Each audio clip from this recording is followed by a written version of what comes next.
Aditya Ranjan Sahu was rated just 1000 in April 2020. In a matter of 6 months, from April to September, he has reached 1800. He has crossed 1800 in rapid. His bullet is 1615 and his blitz is 1576. So, in this video, I'll try to show us rating progress and what are the things you can learn from him. We'll also look at one of his games, the last game that got him across 1800, and we'll try to understand how he is able to do so well and the reason for his rapid progress. So, let me show you his stats. Basically, around April, if you look at the yearly stat, around April he was just 1000. See, so he was 1000 there. Then basically his secret is he's been practicing every day thoroughly, like throughout the last 6 months, without any fail. Like uh, daily, like 10-20 games, maybe more than that. That too, blitz, bullet, and rapid. And if you see, he was 1000 in April of 2020. In the same month, he crossed 1100. Then there was a dip. So there was a huge dip. He went back to 1020 from 1183. Sorry, from 1199. He went all the way down to 1030, 1021. So this is something you have to take heart from. Many people expect some straightforward progress. Like you're right now 800, I want to reach 1600 in no time with no failures. That is not going to happen. In chess, when you take one step forward, you might go two steps backward, and then you might come three steps forward. So failures and losses are part of the game. If you cannot accept that, you have to start finding a way to do it. Like you have to accept the fact that failure and success are part of the game, and when you go up, you will probably come down as well immediately, and then you'll probably go back up. So if you see here, he went back again to 1100 in May. Then he crossed 1200 for the first time, 14th of May. He kept going up. There was a little down. Then he kept going up. He reached 1300 in May itself. So in April, 1000 and 1100, and then in May he reached 1200 and then 1300. He kept going up. He reached as far as 1396 on June, 1st of June, and then there was a few dips. He came all the way back down. You can see here from 1396 he came down to 1264. You can learn from all this. Like you can learn that you will come down. That is part of progress. And then he stayed around that 1300 region for 2-3 months, and then in August was when he kept going up. He crossed 1400 in August, and then September he crossed 1500. Then he crossed 1600. September 24th. Wow! In one day he went from 1530 to 1601. Then he came down a little bit, and now here he reached 1700 in 18th of September. And on 25th, 24th of September, he crossed 1800. So this is like a nice graph to see how progress of a chess player looks like. If you start from the April month to here, you can see the difference in improvement. You can see the improvement, but there are a lot of highs and falls, highs and lows. So that's something we can all learn from. Now I'll show you the game that he played 2 days back to cross 1800. So it's a very instructive game. He played e4, e5, knight f3, knight c6, bishop c4, knight f6. So he's inviting the fried liver. We know that fried liver is not a problem for black. d3, bishop e7. So he has not played the Gecko piano. He just put the bishop on e7. C3. White is preparing for d4. d5 by black. So from what I've played against him, he does not like to wait around. He likes to take the initiative or go for the attack or go for the initiative. He goes for d5 here, takes, bishop b5. Now here comes a very important moment in the game, and this is where Aditya shows his strength. After thinking for a few minutes, Aditya decides not to play bishop d7 or pawn f6 or bishop.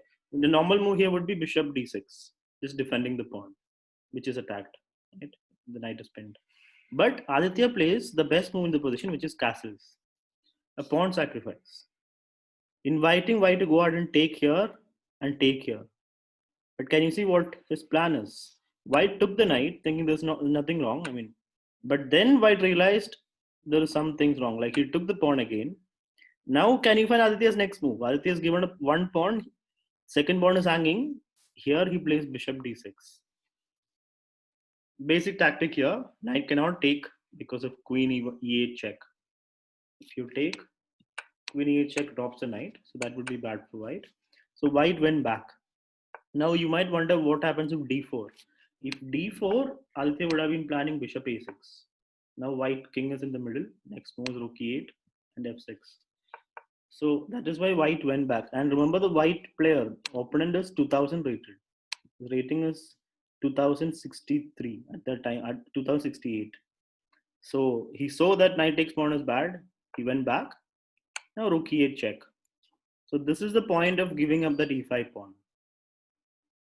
White king is stuck in the middle now. He cannot castle. He has to go to e1. If bishop e3, we will just take it. He goes to e1, bishop f5. This is a very nice move. It stops knight d2. It stops bishop d2. Bishop e3 is anyway not possible. Bishop f4 not possible. So it's a very nice move. Knight a3, a big mistake by black.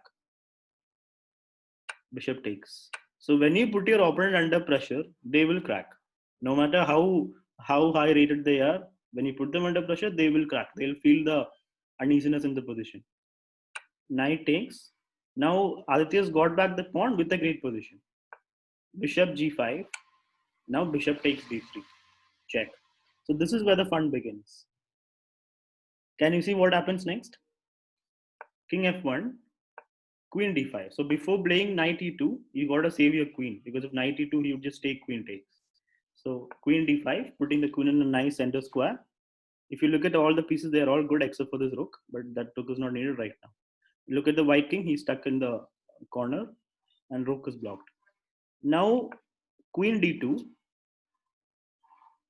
knight e2 check, king f1, knight g3 check. The king is not able to get out of the checks. The windmill is happening. Now this is where Aditya plays a very nice move. This is something everybody can learn from. Most people would just take the rook and say, I'm material up, it's a winning position. That is fine. But Aditya goes for more in the position.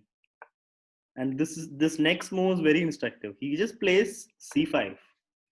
So what is the logic here? The logic is white king cannot do anything. Even if white wants to, he is going to be stuck here. So you have got white under control. There is no need to go after material. Even move like g3 is not possible because queen takes knight. So white is totally helpless. And Aditya understands that. And he keeps white under the chains. And he just makes a move like c5, a beautiful move to make, not even going for the material. Rook d1, pawn c4. You can see how coolly he progresses c pawn. Now h4. Now after knight g3, king g1, king will be able to move. So here he decides, he plays another nice move, rook b8. This is very nice. This rook b8 move is very nice. You know why?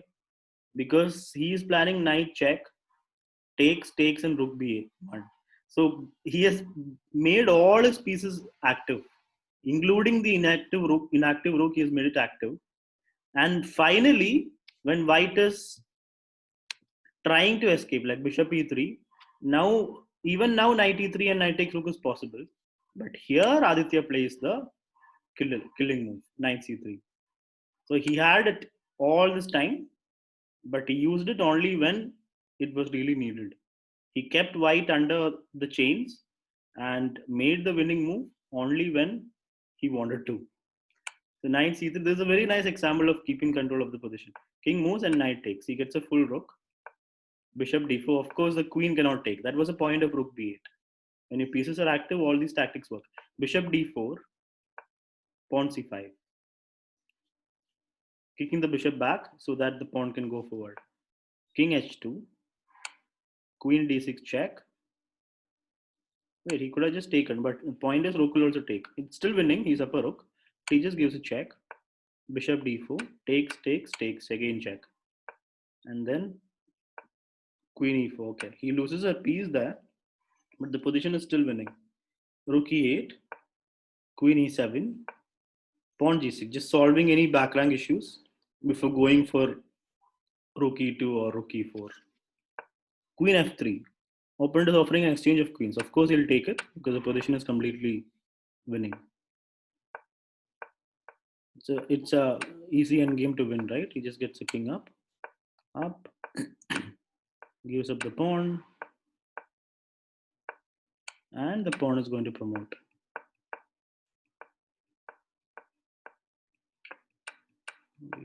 Why is the opponent not resigning? Just a completely winning position. And he won. Yes. So the most instructive position was when he had his opponent right where he wanted him to be. That was 1 second. Where was that? Sorry, it was here. No, sorry. Yeah, this position. Bishop d3, king g1, queen d5. Here, knight e2, king f1, knight g3, king g1, knight e2, and then c5 instead of just playing knight g3 and taking the rook. And then c4, keeping the bishop permanent there. I mean, white might have wanted to play something like this. No? Would that have worked? Okay, I don't know. No, but then even c3. Oh, but if white does that, then knight f4 and if knight even Aditya would have played. What would he have played? Knight g3, and he would have gone for the. Wait a second, there was something else. He would have gone knight f4, and if king g1, there was rook takes and queen g2 checkmate. Okay, that's all not needed because he played after h4. He just played rook b8. So these three moves, c5, c4, and rook b8, are the perfect example of keeping the control of the position, not giving it to your opponent, not going after material, making the winning move only when it is absolutely there, when your opponent is totally helpless. So Aditya has been doing great, and I'm sure he'll reach better heights soon. His dream is to become a GM. You can see it in his profile itself. So GM is basically a FIDE rating of 2500 is the main criteria for becoming a GM. Right now, his chess.com rating is 1800, which would really like if you compare it to a normal FIDE rating, it would be around 1500 or 1400. So long way for him to go, and let's wish him all the success on his journey.